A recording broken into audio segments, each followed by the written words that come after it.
Exodus 11. And Moses said, Thus says Yahweh, About midnight I will go out into the midst of Egypt, and all the firstborn shall die in the land of Egypt. Exodus 12. On the 12th day of this month every man shall take for himself a lamb without blemish, and shall kill it, and they shall take some of the blood and put it on the two doorposts and on the lintel of the houses which they eat it in. For I will pass through the land of Egypt on this night, and will strike all the firstborn in the land of Egypt, from man and to beast, and against all the gods of Egypt I will execute judgment. I am Yahweh. And the blood shall be for you a sign on the houses where you are. And when I see the blood, I will pass over you, and the plague shall not be on you to destroy you when I strike the land of Egypt. And it shall be, when you say to your children, What do you mean by this service?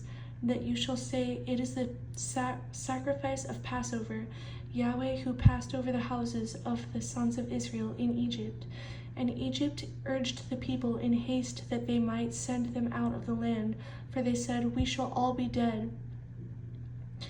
Exodus 13. 7 days you shall eat unleavened bread, and on the 7th day there shall be a feast to Yahweh, and it shall be to you as a sign on your hand and as a memorial between your eyes, that law of Yahweh may be in your mouth. For with a mighty hand Yahweh has brought you out of Egypt.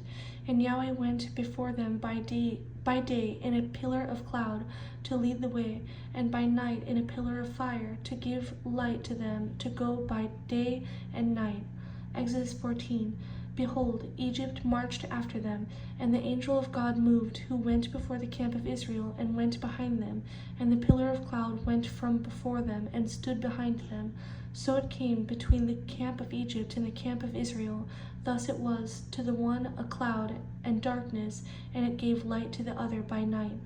And Yahweh caused the sea to go back by a strong east wind all that night, and made the sea into dry land, and the waters were divided.